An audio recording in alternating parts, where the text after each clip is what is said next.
Welcome back, Troglodytes, to your daily dose of guitar information, the Trogly's Guitar Show. It's time to recap the Gibson demo shop for this week. I'd say Gibson had a pretty good showing this week. All the exclusive colors sold, unlike these guys that are still sitting around from a couple of weeks ago, but let's go ahead and see what they listed. And let's start with the coolest one out of this entire series. Take a look at this. So they took one of the brand new Gibson Les Paul Deluxes that are $2,500 brand new. They routed it out for a humbucker in the middle position. It looks like a DiMarzio double cream. And if you don't understand why this makes me happy and put a smile on my face, this is pretty much like an unofficial Pete Townshend reissue, but on one of the new USA ones, which is something I totally thought about somebody doing when this new series got released. You can check out this review and demo if you want to learn more about it. It looks like it made it to the demo shop because there's some cracking in the paint right here. All that is the paint is not actually supposed to cover the stud in there, so occasionally you will see that. You just kind of need to pick it off and then it'll be just fine.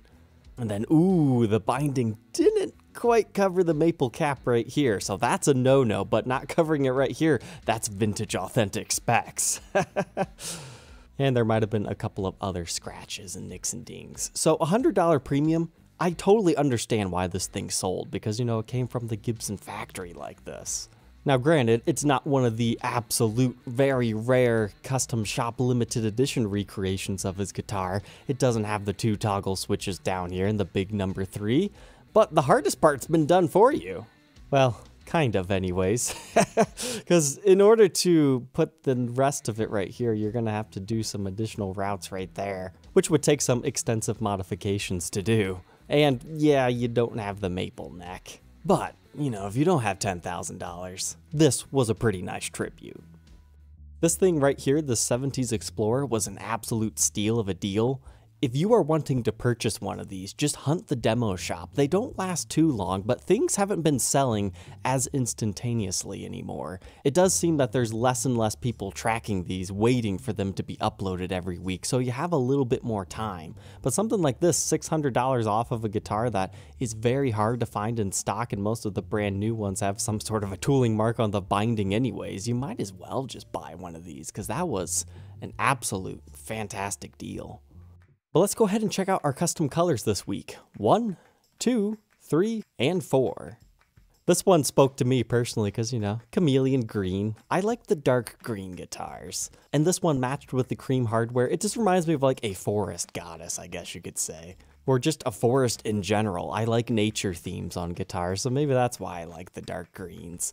But what was nice about this one is it's not dot inlays. You got the small 70s style block inlay. And it's got the big 70s style headstock. Was this like some sort of a 70s tribute despite having the 61 SG style guard? No, they just called it a Special T. But what I liked about this one is it appears they did the whole back, but the neck is much darker. I'm not quite sure what that's about. Did they just leave this area black? Yeah, that had to have been some sort of a 70s SG. I'm not sure if they titled that one properly. Yeah, there we go, SG Special 70s Tribute. Very confused about the pickguard choice on these things, but, you know, a 70s tribute with the mini humbuckers, because the 70s are mainly known for that, despite being introduced in the late 60s. Well, at least on Gibson guitars. But that's why you have a little bit of a bump of a volute back here. So now knowing that, that's kind of cool that it has a green finish, and it looks like almost a custom shop case. I'm not quite sure. Is Gibson actually getting just regular cases that they're including with guitars that normally wouldn't have them? Or is that a custom shop case? Normally the custom shops have like a Gibson badge right here though. I'm not quite sure what that's about. But the listing price on this, ooh, $1,800. Not something I would have personally bought, but I totally understand why somebody would fall in love with it. Because for comparison's sake, you can go right here on Reverb today. His shipping cost is very high, but that's still about $1,100. So is it worth the $500 to $600 for a new paint job on it? That's only up to you to decide.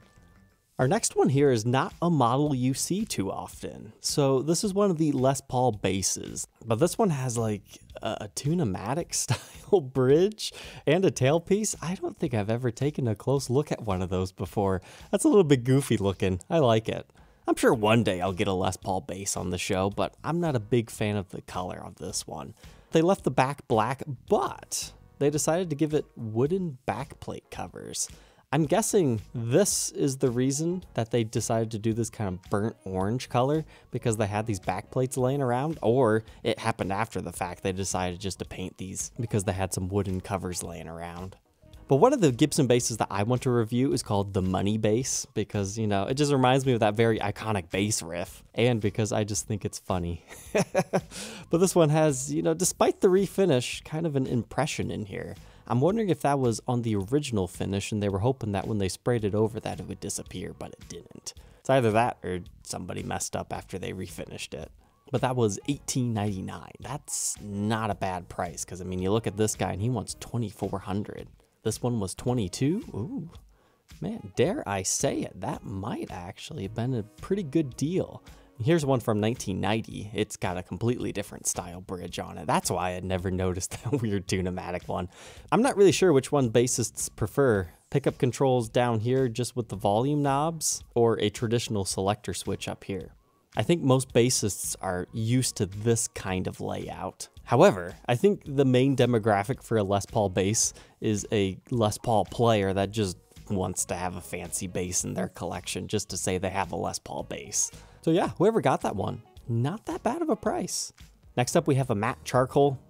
It's okay. I think even the Gibson guys were like, yeah, we can't price this one too much. I mean, $12.99, that was a fair price for what this is, having a refinish. But you have to remember, it's got 2015 specs. So you either like that or you don't. But it is kind of a slick looking finish. I remember there's a Gibson Melody Maker that has a similar color. You can check out this review and demo. And then we've got good old Banana Taffy over here. It seems nobody likes the Banana Laffy Taffies except for me, so this guitar, you know, it's not TV yellow. They called it Banana Taffy.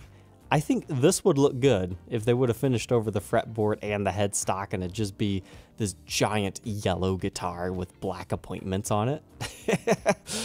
Maybe I'm alone in that thought process, but somebody liked this enough to buy it, even with the 2015 specs.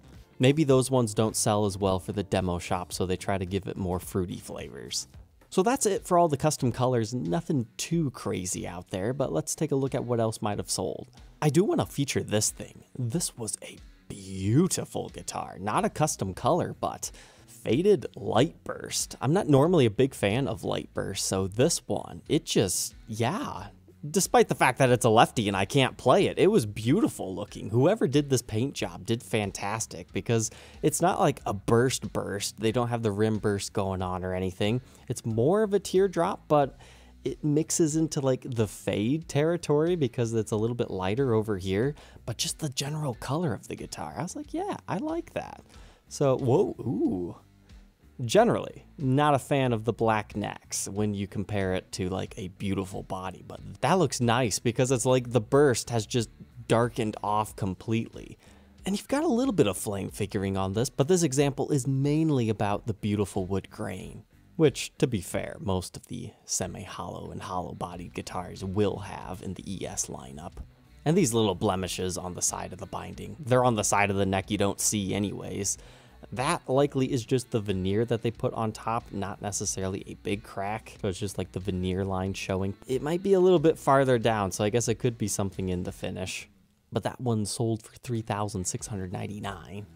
Other than that, you had a very good deal on one of the brand new deluxes at $2,000. I was surprised this thing sold so fast when that other figured body one didn't sell for months. You had a pairing of Firebirds, but this one was a little bit more special, simply because I'm pretty sure they added that middle pickup here. So that kind of gives you like a Firebird 7 vibe without having to pay for...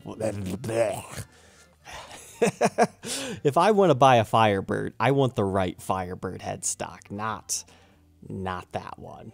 When you have those correct banjo style tuners, you get pretty much straight string pull on a Firebird. When it comes across the headstock like that, it just doesn't work for me when I know there's a superior headstock design out there. But hey, at least it appears to be a true neck-through Firebird. That's the other qualifier for me personally. But that one was $2,000. And that pretty much wraps up things here, except for this thing. It catches my attention because that pickup is very noticeably crooked. I wonder if that's just the photo angle, or is it... What is going on there? Are they shipping it with black chrome and normal chrome hardware? Maybe that's just somebody playing with the photos and they forgot to take that out, because normally you don't have double photos up like that. Definitely got some tooling on that fretboard and a couple of nicks and dings. But I'm curious, do they disclose the really strange... Yep, there it is. 500T lead pickup set at a slight... How does that even happen? Somebody must have messed up the CNC machine router, because that's not done by hand unless somebody screwed it in wrong. I would be real interested. Whoever bought this, send me photos of that route. Was the route actually done incorrectly, or did something happen when the ring was installed? Because if that's the case, you could easily correct that. But at the same time, it kind of has a cool, like, Eddie Van Halen-like vibe.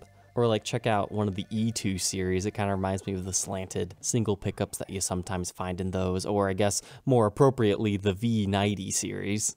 But at the time of recording, here is what is still available. I mean, you got a couple of things that have been modified, a custom shop Les Paul standard. Not a bad price on a special tribute, but the only thing I really want to talk about here is this thing. One of the limited edition Firebird Customs. They're very cool guitars, but out of the entire custom range that they released, I don't like this one. And a lot of people always question, why is this one so cheap in comparison to everything else? It's because it's not a real Firebird, in my opinion. And it's not just because they gave it custom appointments. It's kind of like what we were just talking about. They gave it the headstock that I don't personally like. And they took away our neck-through design. So I guess if you've always wanted a Firebird that doesn't have the hump in the middle of the body, you like things a little bit more uniform and traditional, that's who this guitar is for. But if I was going to buy a Firebird, I kind of want a Firebird. But at the same time, I'm a big Les Paul guy. I like it when Les Pauls are different. You know, give me a neck-through Les Paul and I'm happy. Whereas other guys that don't have a bunch of Les Pauls, they'd probably be like, I'll just stick with the traditional one. So I think that's where my bias is set. But these were part of a collection. They did like an SG standard style custom, the Flying V, the Explorer, and the Firebird. I think the coolest one has to be the Flying V because it's just got so much gold blingage hardware, and I really like the sharp pointy output jack plate they got on there. It is definitely the most stylistic pleasing one to my eyes. Even though the headstock looks a little bit goofy with the small custom emblem. But the only other thing they could have done is do it like Jimi Hendrix Flying V style and put it like that and then make that bigger. And the Explorer, a lot of people think the headstock needs binding. Some days I agree with that, some days I don't. But you know, if you're going to call it a custom, it kind of by definition needs it. And I think that would have been the one saving grace of the Firebird version if they would have bound the headstock, because I don't think I've ever seen that on a Firebird. Or if I have, I've just forgotten about it. But I think that's going to wrap it up for our demo shop recap this week. Some good deals for some people, a couple of interesting unique finishes, but I'm really hoping for something really unique, bizarre, and out there this coming week. I sincerely hope that these things not selling aren't going to make them stop being adventurous. I just think they got the colors wrong, but I really am surprised this has not found a home yet. Alright, Troglodytes, don't forget to like, comment, and subscribe, and we will catch you tomorrow on the next episode. Take care.